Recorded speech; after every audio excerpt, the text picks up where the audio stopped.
How in the fuck do you make a spiritual successor? Because if you just try and make the same game again, it's gonna come off as just the same thing but worse, as is when you copy anything. But if you try and innovate, there's a good chance you could piss off the die-hard fans of the original. And this is the reason most spiritual successors are very rarely better or as good as what it's trying to imitate. This is why we get things like Mighty No. 9, Nuts and Bolts, and whatever the fuck that was. Every blue moon though, something does come along and captures that imagination the longtime fans fell in love with in the first place. Overall, I would never recommend you sell your game as a spiritual successor, as you're usually setting yourself up for disappointment. But when a spiritual successor does work and it's everything it promised it would be, you don't just play these games, you feel them. Humans love nostalgia, and we do anything to discover the things we love for the first time again. At the core of designing a spiritual successor, you want to mix what made the original so good along with what games today are able to achieve. Take Shenmue for example. These games for the time were doing something spectacular.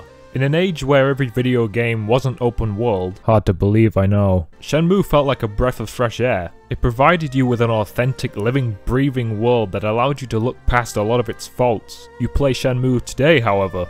Years ago, I was Chinese. It's a boring, soulless experience that seems to serve no other purpose than to waste the player's time. You just walk around asking people questions till you have to go to sleep. The only memorable part of the game is driving a forklift around simply because it's the most gameplay in the game. However, I must give them credit for one of the best segments in video game history, the forklift race. Now that's genius. Hopefully the upcoming Shenmue 3 will take my advice and understand that making a game from 19 years ago isn't a good idea. What did you say to me? Oh. This is him, the Japanese guy who got in our way. Oh. You've got some guts to barge in here on your own. Oh no. Anyway, what are we here to talk about again? Oh yeah, right, the Outer Rim. I mean, the Outer Worlds. Stop! You violated the law! Okay, before we talk about the Outer Worlds, we've got to talk about Bethesda, but I'm not going to talk about them the way everyone else is. Now, obviously Fallout 76 wasn't the best game to come out last year. Country roads, take me home to the place I belong. The amazing thing about Fallout 76 though was that it wasn't just a bad game, everything surrounding it was a disaster. You had this falsely advertised rum that cost $80 that instead of getting a Nuka-Cola shaped glass is just a bottle inside some plastic. The duffel bag that came with the collector's edition turned out to be a shitty nylon bag nobody wanted, which then took them 7 months to replace. The Bethesda launcher is the worst launcher I've ever seen. There was one point where you could view other people's support tickets and see all their personal data. You get the point, it was fucking hilarious and young Ye almost had a heart attack. But it doesn't stop there, in fact it hasn't stopped now, we are still talking about this thing a year after it's come out. They sold a bunch of helmets that had to be recalled because they were moldy, and then a few weeks ago announced a subscription service that cost $100 and it doesn't even work. Basically what I'm saying is, this has to be the greatest heel turn of all time. I've never seen a game company go from this beloved figure that could do no wrong into this evil corporate laughingstock that continues to put its foot in its mouth. Even Blizzard is starting to slip and become servants to their foreign overlords. No, that's the wrong music, the other evil one. Yeah, there you go. Look, it's just like Reggie said, you rather die as Obsidian or you live long enough to see yourself become Bethesda. It seems that only now people are starting to turn on Bethesda, but the thing is, I've always been critical of Bethesda. None of their games have ever been anything above just good, but in order to explain that, we have to go back to the glorious time of 2006 where Valve made actual games and before Capcom horribly declined. You went to the store and bought The Elder Scrolls 4 Oblivion, and you'd played an RPG before, you knew what you were signing up for. Except you didn't. You started that shit up and you had Patrick Stewart going blah blah, I've never been the ruler of my own dreams. And then the f***ing music starts and it's just a ba-da-dum, da-da-dum, da-da-da, da-da-da-da. You were then hopelessly lost in this world that seemingly went on forever. At the time, there had never been a world in an RPG that felt this real and it allowed you to look past all the game's problems. Thank you, kind sir. The AI was broken, the combat was shit, and the game was full of weird bugs, but you could look past it because you couldn't fully polish a game this big. The problem with Bethesda was that no matter how many millions of dollars they made, their games never improved, and in an industry that was figuring out how to make gigantic worlds without it taking forever, that one thing Bethesda were known for now no longer felt magical. Back when Oblivion came out, the only games that could do that were MMOs, and now you've got Ubisoft recreating the entire of Victorian London. When Skyrim came out, people were still under that Bethesda charm. If you go back and look at Skyrim, I don't think anyone is going to make a case that it's a great game. It had all the issues Oblivion had, it just looked nicer. And then Fallout 4 onwards, they seem to have done nothing but regress in terms of quality. I appreciate Bethesda for publishing games like Dishonored and Wolfenstein, because those studios are still putting out great stuff. Well, except Wolfenstein 2 wasn't perfect, but damn it, we've still got Arcane and Tango, I can believe! There is one game I'm forgetting though, the one that everyone still fondly remembers, and that game was Fallout New Vegas.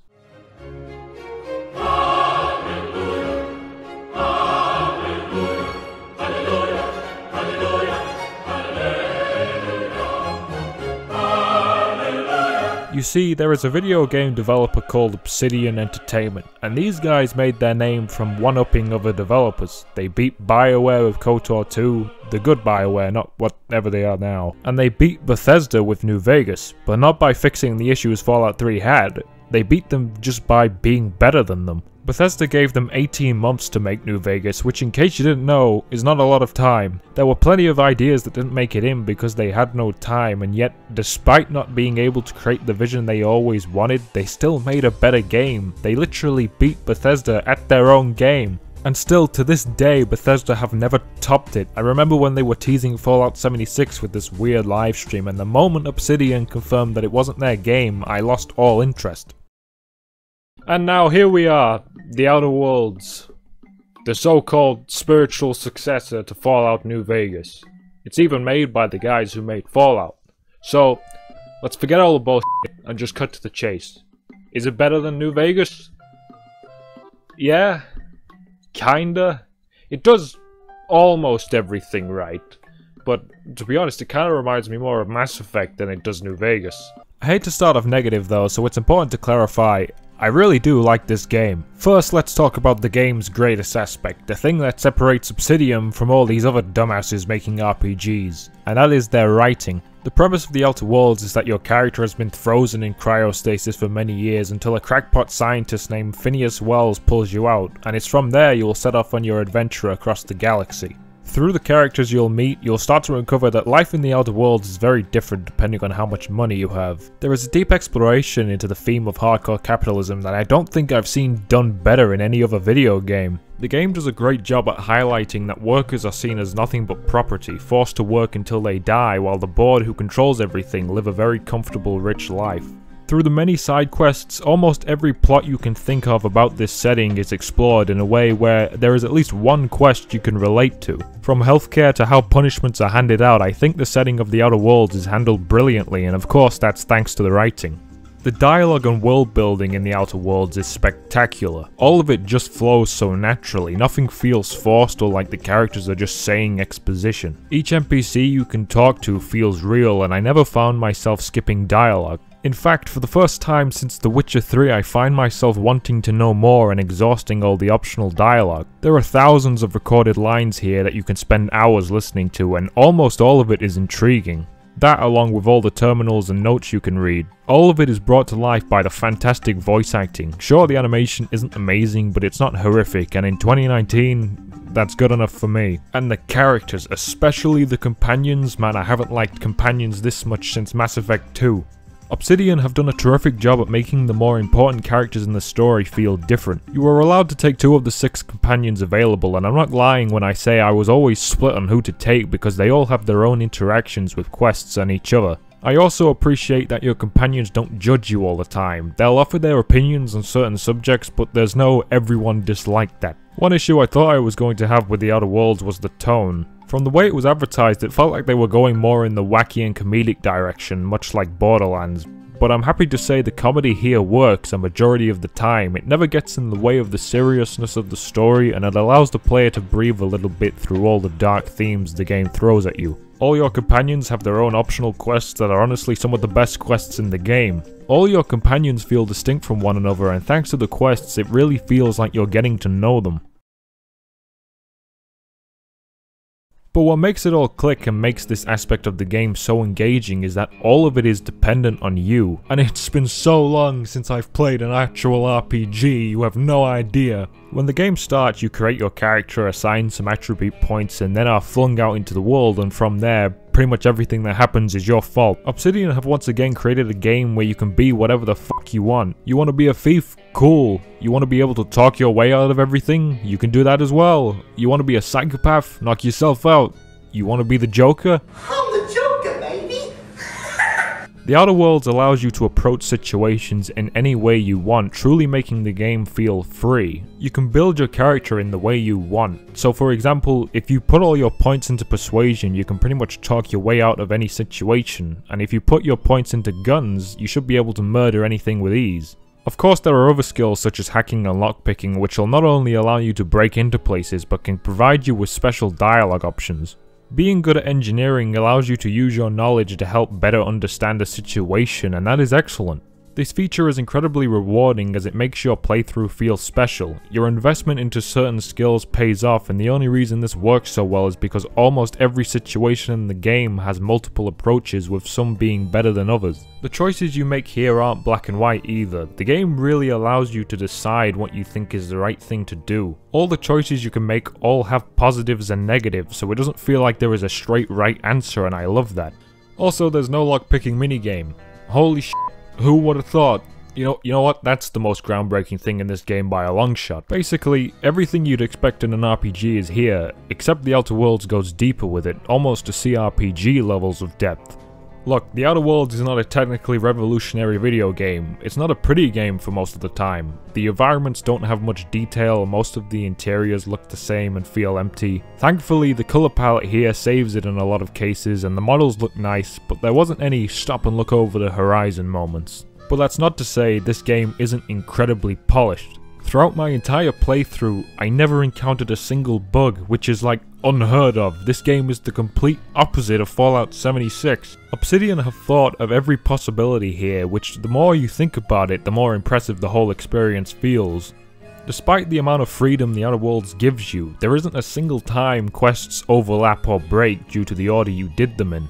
If you meet a character and then a couple hours down the line another NPC asks you to meet that character, the game acknowledges that you've spoken to that person before. If you've been somewhere, the game will know your character doesn't have dementia like in other RPGs. When you take into account the amount of dialogue and the many different decisions you can make, it's so easy to miss a certain pathway and fuck up an entire quest.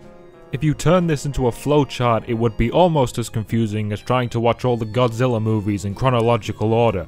There's only 29, with different timelines and continuity. Monsters are introduced in separate films, then cross over. This one's set in the future, this one's a dream, and these ones Godzilla's a villain, and these one's a hero. Outside Japan, the titles were changed 1,000 times. Some were drastically re-edited for American audiences. You know, I tried to play the Kingdom Hearts series, and just following what's going on in that absurd storyline is astonishingly hard. If you play those games in order, you'll realize that they're just making it up as they go along. It reminds me of the Halloween movies, where the sequels just pretend the others didn't happen. Anyway, what was I talking about? Oh yeah, the Outer Worlds. The rest of the game kinda sucks. At the beginning of this review, I wasn't too sure whether or not to call this game better than New Vegas. Sure, every aspect of the game is an improvement over New Vegas, except for one, and that's the balancing. Let's say with these types of games you can split them into two parts. You have the RPG aspect, which is all the time spent talking, messing around with your stats, you know, all the stuff to do with what makes an RPG an RPG. And then you have the other half, which consists of all the combat and exploration. The writing and the RPG aspect of the game is there, but the combat and the exploration isn't. Combat in the Outer Worlds is alright. It is not the highlight of this game. The gun handling isn't spectacular and the AI is kinda bad, but for what it is, it's an okay shooter. I think the sound design of the weapons is very good despite some exceptions, and the companion abilities are a nice touch. But what ruins this half of the game is that it's too easy. One of my biggest issues with Bethesda's games was that they couldn't be bothered to properly balance them, so about 10 hours into Skyrim you were pretty much unstoppable.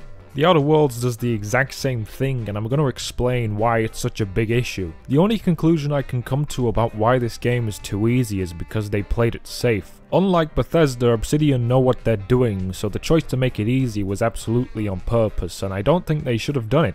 It would be fine if this was all fixed by playing on hard, but it's not. This makes it so if you consider yourself at least competent at video games, you need to cross these two difficulties off right now. This is no way me saying the game needs to be incredibly difficult. I'm not some elitist who believes every game needs to be hard, but with a game like this, it becomes a problem when your game is mind-numbingly easy. About 10 hours in, you're gonna realize that you are effortlessly gliding through this game. Any fight, rather it be with bandits or monsters, doesn't pose any sort of threat. This is because of a number of reasons. Your damage output is always strong, providing you look around at least a little bit, and you never run out of supplies. Just doing a little bit of exploration will make almost everything you pick up become worthless. And I'm not saying the exploration has been done badly, because it hasn't. As I always say, exploration is the most engaging thing you can do in a video game. There is still satisfaction to be had when you discover a small side area with useful loot in it, much like the Fallout games. The issue is that the exploration doesn't work when the things you are finding aren't useful. When I have 2,000 bullets and over 100 health kits, both of those things don't feel valuable in the slightest. There was never a time in this entire game where I ran out of supplies, not ammo, not lockpicks, nothing. And the issue with this is it makes the combat and exploration side of the game feel like a chore. It makes the player feel like they are just running from person to advance the storyline because the parts in between don't feel rewarding or engaging. And when that's half your game, that's a big problem. I had the same experience with Fallout 4. Exploring became pointless because I could take on anything the game threw at me with ease, and once you notice it, the game becomes a lot worse. There is no management of supplies or deciding which companions to take. There's no coming back to an area once you've leveled up enough or prepared, and that sucks because it makes the small survival aspects and ultimately all encounters mindless. This doesn't just affect combat though, it also affects the whole building your character the way you want. And it's not that the systems aren't there, because they are. This is a solid RPG.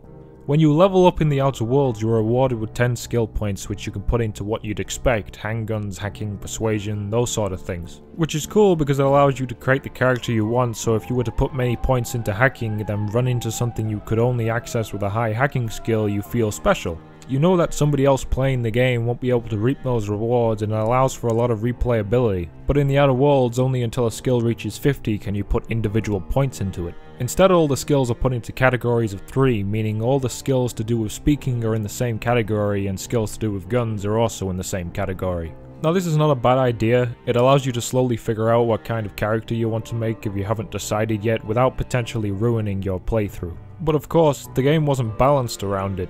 When you reach 50 with any skill, you can pretty much do everything you want with it, and you reach 50 with skills pretty damn quickly. So that feeling you get from getting a successful skill check during a conversation only feels rewarding about 20% of the time. If I'm able to get almost all skill checks when I'm only halfway through the game, then that feeling of progression stops. And thanks to 3 skills leveling up, it doesn't really matter what build you choose. If you want to specialize in handguns, you can't because you're just as experienced in heavy weapons, so you might as well just use those. Once you get to 50, you can start to specialize, but at this point you're already overpowered, so you never really feel like you built the character the way you wanted. The perks you get every other level though are useful throughout, but they're also kind of the reason the game is too easy. Now you'd think the supernova difficulty would fix all this, but it doesn't. Instead of actually making the game harder, all it does is add more survival elements and basically just makes the game more annoying to play. Also, the level up noise is really loud. I'm gonna be honest with you, I'm disappointed. I thought this was gonna be amazing, but it ended up just being good. If it came out in 2010, it'd be amazing, because that's what it is. A really great game from 2010. But it's not 2010. The balancing half your game, and that's why it's so important to get right. The combat, while not great, would have been okay if it wasn't for the balancing, because you see, the combat isn't really the issue, it's more the whole play it your way side of the game. Games like these need a constant feeling of progression throughout, and with this it dies halfway through. The world, the writing, the characters, all that stuff, I love it. It's through and through an Obsidian game, but the whole going off and exploring section feels really hollow, making it feel like a Bethesda game. 7 out of 10.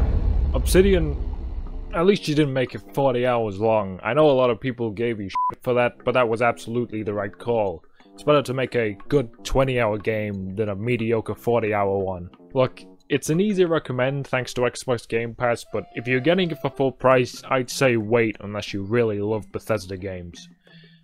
I'm still excited to see what Obsidian make next. They're definitely a talented studio, and I believe they can easily top this game. Microsoft, give them a giant budget and don't f**k with them. Now, if you don't mind me, I'm gonna go cry.